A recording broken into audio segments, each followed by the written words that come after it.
It was a cold Tuesday evening in a small grocery store on the outskirts of Columbus, Ohio.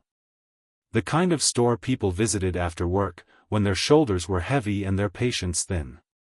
Fluorescent lights buzzed softly above narrow aisles, and the smell of bread and coffee hung in the air. Most customers were in a hurry, tapping their phones, glancing at watches, waiting for the day to finally end. At register 3 stood Emily Parker, a 24-year-old cashier with tired eyes and a forced smile she'd perfected over 2 years of minimum wage work. College hadn't worked out. Life had other plans.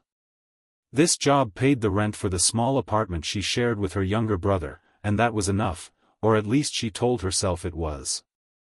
That's when Mrs. Ruth Miller stepped into line. She was small, maybe in her late 70s, wrapped in a faded brown coat that had clearly seen better days.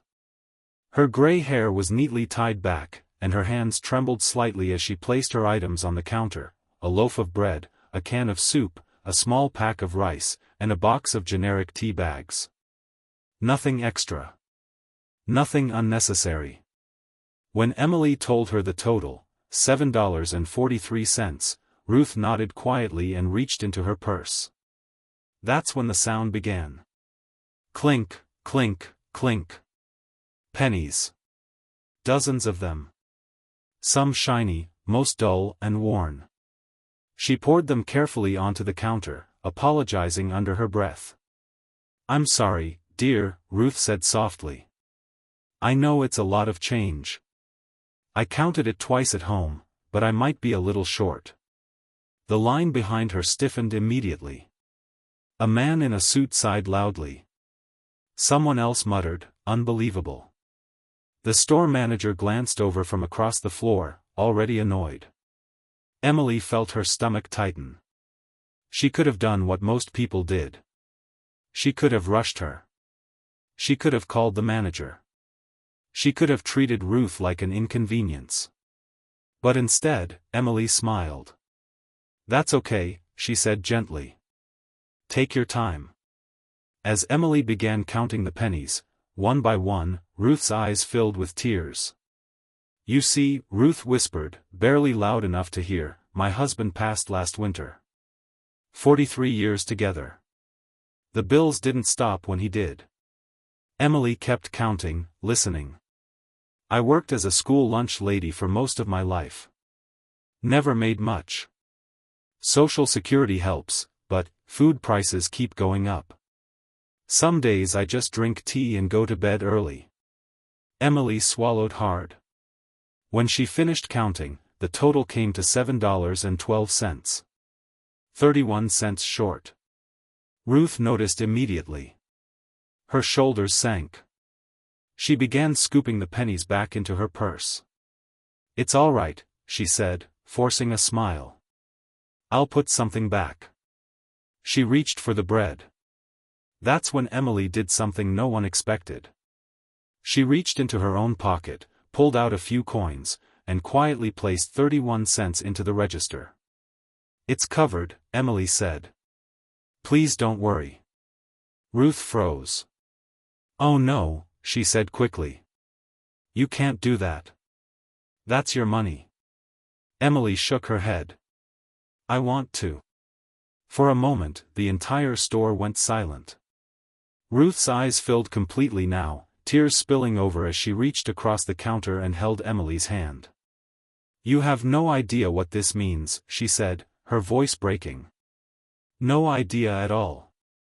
Emily smiled, but inside, something cracked open. Ruth left the store clutching her bag like it was treasure.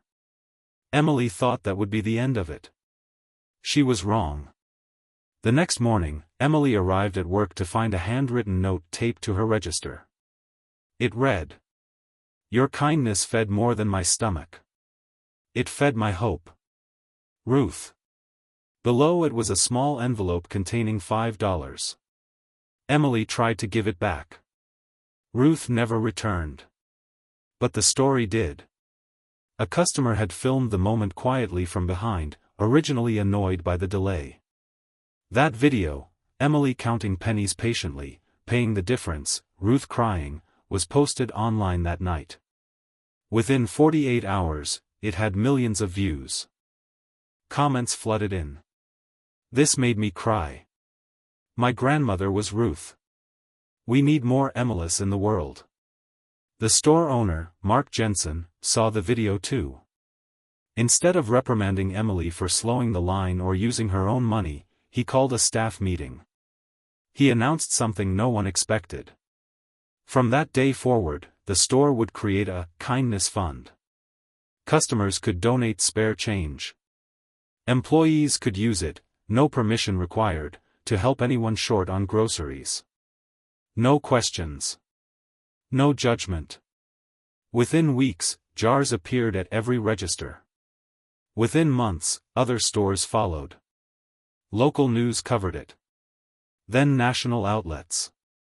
Emily was offered promotions, interviews, even scholarships to return to school. But what mattered most came 6 months later.